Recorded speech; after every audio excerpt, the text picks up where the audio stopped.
હીરાનગરી સુરતમાં હીરાને લાગ્યું મંદીનું ગ્રહણ. હીરા ઉદ્યોગમાં આવેલી મંદીને લઈ રત્ન કલાકારો આર્થિક તંગીમાં. સુરતમાં ઘણા રત્ન કલાકારોએ કર્યા આપઘાત. ડાયમંડ વર્કર યુનિયન આવ્યું રત્ન કલાકારની ભારે. આપઘાતના કરો પહેલા અમને કહોના સૂત્ર સાથે હેલ્પલાઇન નંબર જાહેર. 4 દિવસમાં 800 રત્ન કલાકારના આવ્યા ફોન. 5 રત્ન કલાકાર કરવા જતા હતા આપઘાત. આર્થિક રીતે મુશ્કેલીમાં મુકાયેલા રત્ન કલાકારની કરાઈ મદદ. બાળકોની સ્કૂલ ફી, મકાનના ભાડા, વ્યાજે લીધેલા રૂપિયા સહિતની મુશ્કેલી. આપનું નામ? મારું નામ છે Bhavesh Tank, diamond worker union vice president. છેલ્લા 2 વર્ષથી હીરા ઉદ્યોગમાં મંદીનો માર સહન કરી રહી છે. આર્થિક પરિસ્થિતિ કારીગરોની ખૂબ ખરાબ છે. ત્યારે 2 દિવસ પહેલાં અમે એક હેલ્પલાઇન નંબર ચાલુ કર્યો હતો. સરકારને વારંવાર રજૂઆત કરવા છતાં સરકાર હજી સુધી કુંભકર્ણોની નિંદ્રામાંથી જાગી નથી. સરકારની અમારી રજૂઆત હતી આર્થિક પેકેજ જાહેર કરો અને આપઘાત કરતા રત્ન કલાકારોના પરિવારને મદદ કરો, પરંતુ હજી સુધી સરકાર કુંભકર્ણોની નિંદ્રામાં સૂતી હોય એવું અમને લાગે છે. તો અમારી જે હેલ્પલાઇન ચાલુ કરી હતી એની ટેગલાઇન હતી કે રત્ન કલાકારો સુસાઇડ ના કરો, આત્મહત્યા ના કરો, અમને ફોન કરો.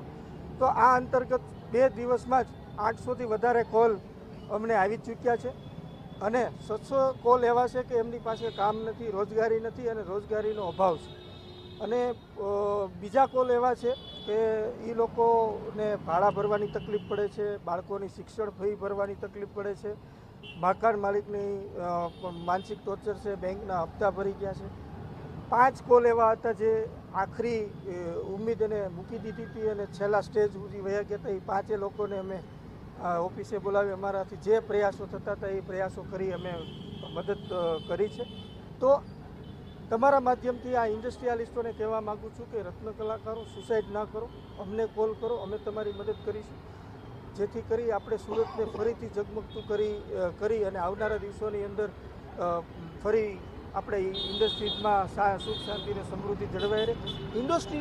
ઇન્ડસ્ટ્રીને પણ માલિકોને પણ વિનંતી કરવા માગું છું, તમારાથી થતી મદદ આ રત્ન કલાકારોને કરો. આજે ખરાબ સમય છે, રત્ન કલાકારોની તમારા મદદની જરૂર છે. સારા સમયની અંદર આ જ રત્ન કલાકારો તમારી કંપનીને મહેનત કરીને આગળ લઈ આવશે. દીપક કુમાર પદમસિંહ રાજપૂત. શું કામ કરો? હું ડાયમંડમાં છું. કેવી પરિસ્થિતિ? ડાયમંડમાં બહુ ખરાબ પરિસ્થિતિ છે. છેલ્લા 5 વર્ષથી મંદીનો માહોલ છે અને છેલ્લા 1.5 વર્ષથી તો ખૂબ જ મંદી છે. અને ડાયમંડ વર્કરમાંથી ભાવેશભાઈ ટાંકને અમારી મદદ કરી. અમારે છેલ્લા 15 દિવસથી પગાર નીકળ્યો.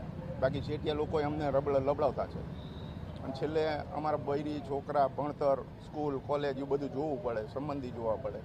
આમાં મોંઘવારી એટલી મોટી છે કે મોંઘવારીમાં અમારાથી સુરતથી નવસારીથી સુરત અમે ટ્રાન્સફર કરતા. હાલ પરિવારની હાલત કેવી અને કેટલા સમયથી બેરોજગાર છો? હું છેલ્લા 2 વર્ષથી આવી પરિસ્થિતિ છે સાહેબ. હાલમાં 1.5 મહિનાની તો અંગૂર પકડ્યું નથી અમે હીરાનું. પરિસ્થિતિ નહીં સુધરે તો કેવા અમારા મરવાના દિવસ આવે ને પગલા પછી ખરાબ આવશે. અમારું ઘરનું પરિવારનું પછી ચાલક કોઈ નહીં રહે. શું માંગ છે તમારી? અમારી એક જ માંગ છે કે ડાયમંડમાં મંદી છે હમણાં તે જે આવે સરકારની એક જ રિક્વેસ્ટ છે કે તમે બધી બાજુ ધ્યાન આપો છો કે ડાયમંડ વર્કરમાં કેમ નથી ધ્યાન આપતા? અમે બી માણસો છીએ.